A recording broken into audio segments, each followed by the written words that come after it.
ఏం చేయబోతున్నారు ఇప్పుడు? ఓకే, మీ బిల్డప్ అంతా చూస్తే ఏదో టేస్టీగా చేసినట్టే ఉన్నారు మరి. కాబట్టి మీరు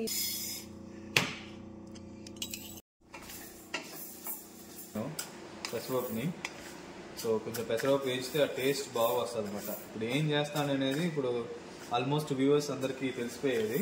చూద్దాం అవుట్పుట్ లో ఎలా వస్తుంది. దీన్ని కొంచెంసేపు ఆరబెట్టాలి. ముందు మనం స్టవ్ ఆఫ్ చేసేయాలి. ఇది చాలా ఇంపార్టెంట్ ఇక్కడ.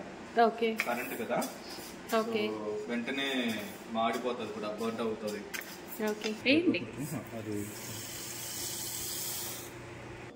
అన్నీ రెడీ చేసేసరిగా కరివేపాకు, పచ్చిమిర్చి, అల్లం అండ్ క్యాష్యూస్. మరి పెప్పర్ పౌడర్ ఏది? సరే అది తెచ్చుకోవచ్చులే కానీ ఫస్ట్ తాలింపుకి నెయ్యి వ్యారీస్ నెయ్యి తీసుకొచ్చి పొయ్యి. జీలకర్ర చాలా ఇంపార్టెంట్ పొంగల్కి. ఓకే, ఇంపార్టెంటే. అటు కొంచెం పల్లీలు వేసేస్తారా? చేత్తో దీంట్లో వాటర్ పోయండి. పోస్తాను.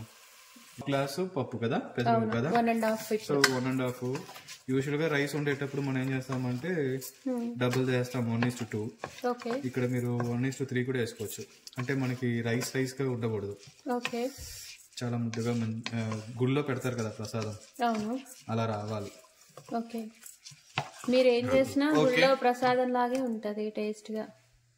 అబ్బో, బిస్కెట్ ఏం లేదు, చాలా ఓపిక్గా చేస్తారు కదా.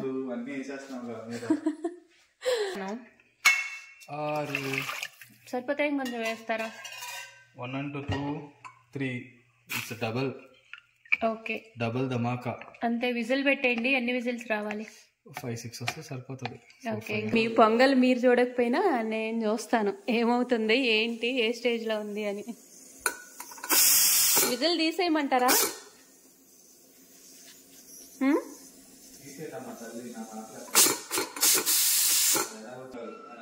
వెన్ పొంగల్ ఇదిగోండి. ఇంట్రెస్టింగ్ గా ఒక ఓవెల్ షేప్ లో పెట్టుకొచ్చాను వాడికి. అలా నాకేం బౌల్ రౌండ్ దొరకలేదు.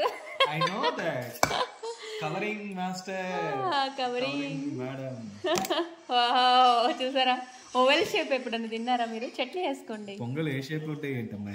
చట్నీ వేసుకోండి. ఓకే,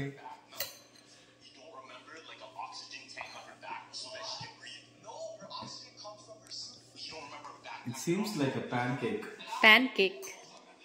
చరణ్, అప్ప పాన్ కేక్ తింటున్నారు.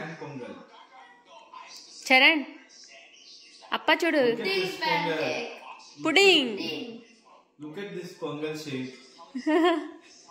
Charan. What is this shape, Charan? Pudding. Pudding? Oh, I don't know what is pudding. Wow.